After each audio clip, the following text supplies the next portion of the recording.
औज़ुबिल्लाहिमिनश्शैतानिर्रजीम बिस्मिल्लाहिर्रहमानिर्रहीम अस्सलामु अलैकुम वरहमतुल्लाहि वबरकातुहू। उम्मीद है आप सब लोग खैरियत से होंगे।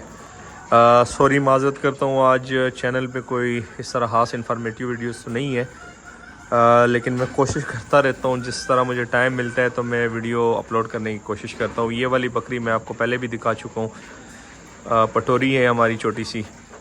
तो देखिए, ये एक वंडा है और बड़े शौक़ से खा रही है। इस वंडे में सिर्फ़ और सिर्फ ज़्यादा नहीं 6 चीज़ें हैं, और जो मेन इसमें इंग्रेडिएंट है, मेन जो प्रोडक्ट्स है वो क्या क्या है। इसमें कॉर्न है, मकई का दलिया सा बना हुआ है, दलिया नहीं सूजी टाइप बना हुआ है, आटा जिसको आप बोल सकते हैं।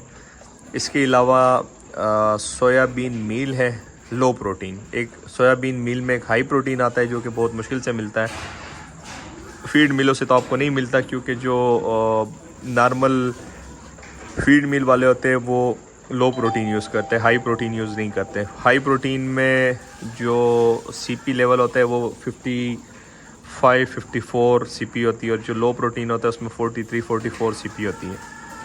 तो ये लो प्रोटीन सोयाबीन मील है।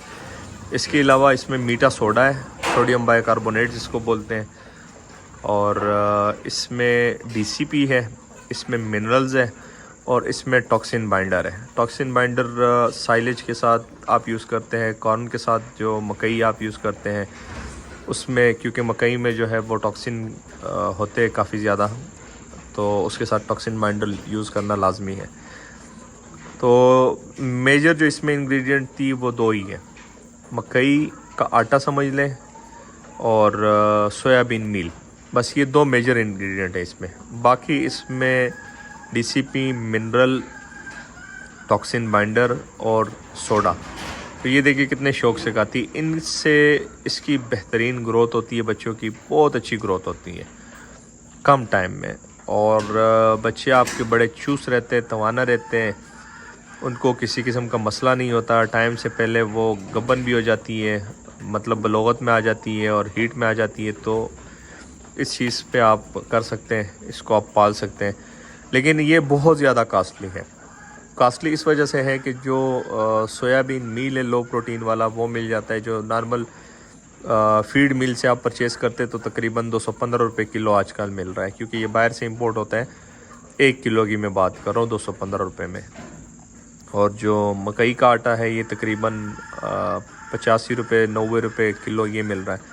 तो इसमें दोनों की रेशो जो है वो 50-50 है, मतलब 50% आपने सोयाबीन मील लेना है, 50% आपने मकई का दलिया लेना है, और इसी तरह 1% आपने सोडा लेना है, सोडियम बाइकार्बोनेट, खाने का जो सोडा होता है, मीठा सोडा जिसको हम लोग बोलते हैं, और 1% आपने DCP लेनी है, 1% आपने मिनरल्स लेने हैं। और इसके अलावा तकरीबन 0.5% जो है वो टॉक्सिन बाइंडर है, गाजी वालों का हम इस्तेमाल करते हैं इम्पोर्टेड, वो यूज़ करना है बीच में। इससे ये कि इनकी ग्रोथ बड़ी अच्छी होती है। ये काफ़ी कास्टली आता है, तकरीबन ये 150 रुपये से ऊपर कास्ट करता है 1 किलो। 160 रुपये 170 रुपये किलो आपका चार्ज होता है इसमें। लेकिन कम से कम इससे आपके जो जितने भी जानवर हैं उनकी सेहत जो है, उनकी ग्रोथ बहुत अच्छी होती है। अब ये देखें, ये इसने माशाल्लाह खाया पिया है, इसकी पोजीशन आप देखें, इसकी पेट की पोजीशन आप देखें। तो ये है वैसे टापरी और DDP की क्रॉस, लेकिन माशाल्लाह फुल एक्टिव है, फुल चुस्त है। और जब आप इनको अच्छी ग़िज़ा देते हैं, अच्छी खुराक देते हैं, तो इन पे बीमारियों के जो अटैक होते हैं वो बहुत कम होते हैं, क्योंकि इनमें क़ुव्वत मुदाफ़अत जो है वो ज़्यादा होती है। और चले जी, एक छोटी सी इन्फॉर्मेशन देनी थी इस छोटे से वनडे के हवाले से। काफ़ी एक्सपेंसिव लेकिन बहुत काम का वनडा है ये। और आज की वीडियो यहाँ पे एंड करते हैं। दुआ में याद रखिएगा, अपना ढेर सारा ख्याल रखिएगा, 5 वक्त की नमाज़ अदा कीजिएगा। अल्लाह हाफ़िज़।